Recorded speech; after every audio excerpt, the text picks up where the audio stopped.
This video is made in partnership with Moft.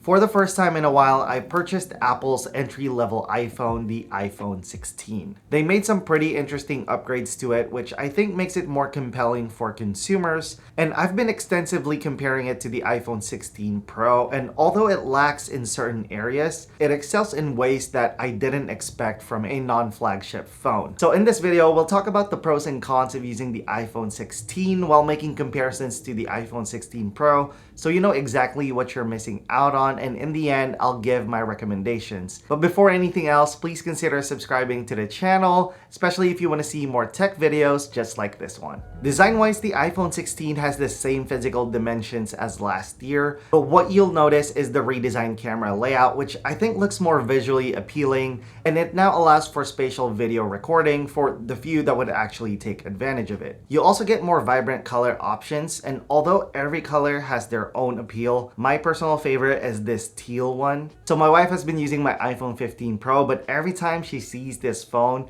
she's almost tempted to switch to this one instead, and I can't blame her. It just looks really beautiful. According to Apple, the screens of the new iPhones are 50% tougher than the first generation of ceramic shield and 2 times tougher than any smartphone, which is nice to hear as a consumer, but I'm more concerned about how well it does in practice. All I can say is for the first time ever, I didn't install a screen protector on my iPhone 15 Pro, and it's held up remarkably well. There isn't even a hairline scratch on it. It's practically flawless. So I have a feeling that the screens would hold up just fine, so I'm willing to risk it again this year. While I don't necessarily think you need a screen protector, I do recommend using a case. And I've been using Moft's invisible case for both the iPhone 16 and 16 Pro.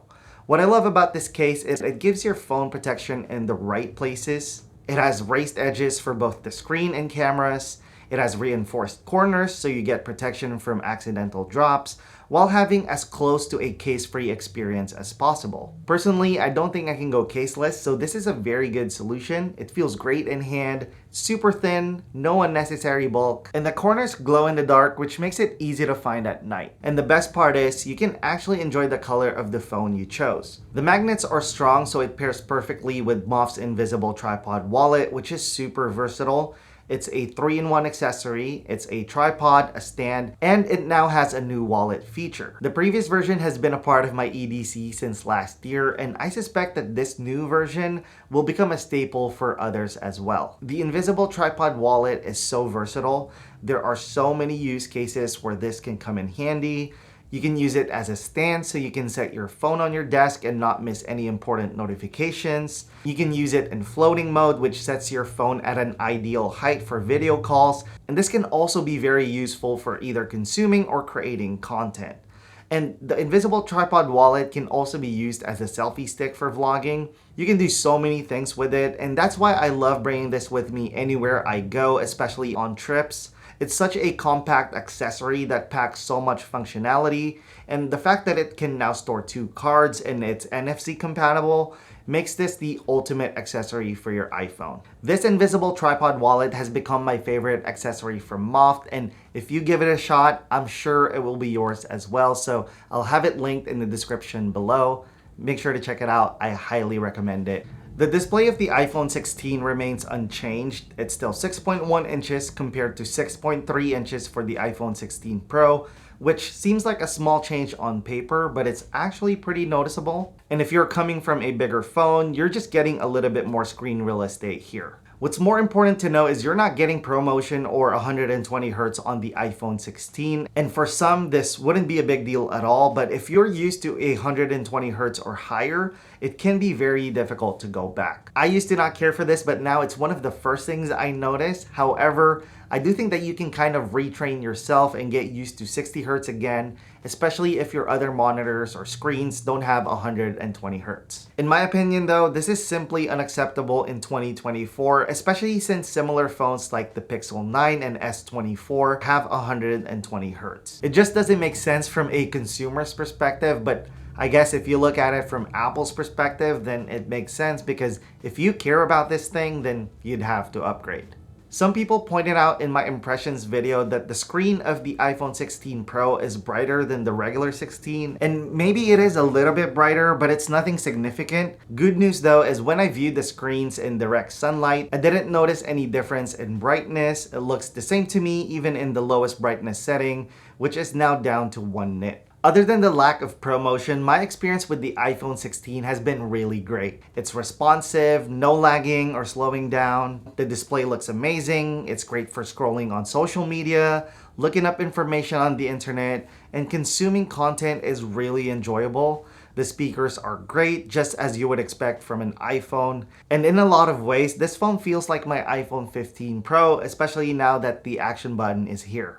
I think a lot of people would welcome this addition. I have mine set to do different things depending on my focus mode. So when I'm driving, it sends my wife my ETA. When I'm filming, it opens Notion. And when it's on sleep, it turns on flashlight. The action button has just been more useful for me, especially since I leave my phone on mute like 100% of the time. The iPhone 16 handles pretty much anything I throw at it.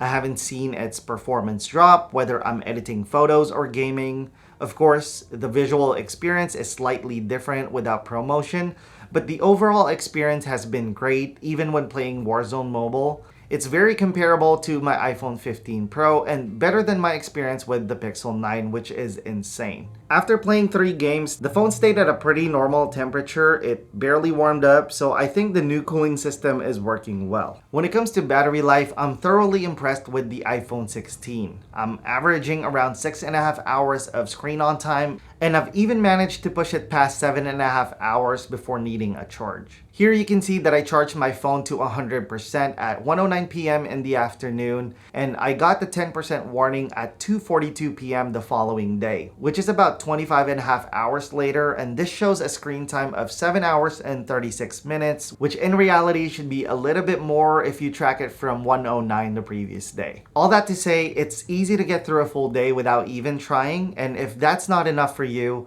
the iPhone 16 has the same 25-watt MagSafe charging speed as the Pro models, and in my testing, I've been able to get 44% in 30 minutes using a Qi2 wireless charger, which is good enough for me. After 2 weeks of playing with camera control, I can't say my thoughts have changed. I still find it to be more cumbersome than changing the settings using the screen. The placement still feels odd. It's neither here nor there. It's a little too high for vertical shooting and too far to the left for landscape, and as a lefty, it's pretty challenging to use one-handed, so it's easy to accidentally adjust the settings without intending to. Good thing is you can adjust how the button responds or turn it off completely to avoid this from happening, so it essentially becomes a dedicated shutter button. I am keeping mine as is until I finish my iPhone 16 Pro review just to give it a little bit more chance. And I know Apple has a lot of plans for the camera control, but as of right now, it's just not it. Another new thing this year is photographic styles. They are a great way to add a certain look and feel to your shots, which you can add before or after you take the photo, and you can also remove them at any point. There are 2 kinds, undertones and mood. Mood is more like a stronger filter, which might be cool to use for a photo or 2, but for everyday shots, I recommend playing with undertones instead. Personally, I've been mostly using amber with a reduced tone of about -40 to -50, which I think gives the photo a little bit more contrast and life, especially since iPhone photos can look flat at times. And I do kind of like this. I think Apple is onto something here, but it definitely needs to be cleaned up. It lacks continuity and consistency. For example, there's a bit of a disconnect when saving your photographic style. You have to choose 4 photos and make an adjustment without seeing the tone and color levels, which means you're basically guessing. So instead, I've been using the preserve settings option. Also, making precise adjustments is kind of tricky with this pad. And although you can make finer adjustments using camera control, you can only make adjustments to the tone but not the color. All that aside, I think the photos that you can get with the iPhone 16 is pretty amazing. Here are some photos in standard and the setting that I just mentioned, just so you can see the difference. I think the images look sharp regardless of the lens you're using. It does a good job of handling shadows and highlights. They have great colors, especially when you pull back the tone a little bit. When it comes to the cameras itself, the main lens of the iPhone 16 is slightly improved this year. It now has an f2.2 aperture from f2.4. It's actually the same lens as the one on the Pro models, which is really good. And the glass of both the main and ultra-wide lenses have a new anti-reflective coating, which helps when capturing images with intense light sources. Take a look at it compared to the iPhone 14 Pro and 15 Pro. You'll see less ghosting and flaring, and it just handles the image better. And when it comes to night shots, you do get a slightly brighter image, but nothing too crazy or worth upgrading to. The ultra-wide angle lens can now take macro photography at 12 megapixels, while the iPhone 16 can take 48 megapixels. But in practice, I really didn't see an advantage from the Pros. In fact, you can get closer to the subject with the iPhone 16, and I kind of like how it processes the image a little bit more. It doesn't look like it's fully optimized just yet. Maybe Apple will deal with this in a future software update, and we'll definitely look into this more. One big thing to note is the iPhone 16 doesn't have a 3x or 5x telephoto lens, so the most you can do without sacrificing too much detail is 2x, which personally I don't think it's enough in a lot of situations. Here is 2x compared to the 3x of the iPhone 15 Pro and the 5x of the iPhone 16 Pro. Obviously, it's going to be a big difference. And if you try to zoom in manually on the iPhone 16, you can see how the image just starts to fall apart the farther and farther you go. And as you can see here, the cable wires are kind of messed up. The detail of the coils are completely gone. And for this shot, it really doesn't matter that much, but your photo could be more meaningful than this. We literally saw a moose while filming, and of course, the 5X really came in clutch. Yo, that was crazy. That just shows you how important it is to have a telephoto lens, because when you're seeing wildlife and all that stuff, you can't really get close to it. Otherwise, you'll put yourself in danger. And having the 5X on the iPhone 16 Pro really helped out a lot to be able to get that shot. When it comes to video, there are two new things. You now have the ability to shoot spatial video, which I have not tried at all. I just have no use for it at the moment. And audio mix, which gives you the ability to change how the audio is mixed in your video, and I think it's pretty impressive. So I did the same test on my impressions video, and it was very surprising because the audio quality of the iPhone 16 is very similar to the iPhone 16 Pro, despite not having the 4 studio quality mics. So I don't know when that would come in handy, but so far the iPhone 16's mic is very impressive. Of course, it's not going to be perfect for every situation, but this can definitely come in handy. I'm actually surprised Apple included this feature in the iPhone 16, and what's even more surprising, the sound quality seems to be on par with the iPhone 16 Pro, despite not having the Pro's 4 studio quality mics. So before I give my recommendations, let's go over the features the iPhone 16 Pro has over the iPhone 16. The 16 Pro has the A18 Pro chip, which has one extra GPU core, which I don't necessarily think is a huge difference. It has a slightly bigger physical dimension, which makes the display 0.2 inches bigger, which is quite noticeable and a welcome upgrade. And it also has thinner bezels, which makes it look sleeker without a case, but chances are you're gonna put a case on your phone. It has always on display, which I don't care for. It has a 120 Hz display, which either you care about or not. It has better battery life, 4 hours more on paper according to Apple, but I think in real life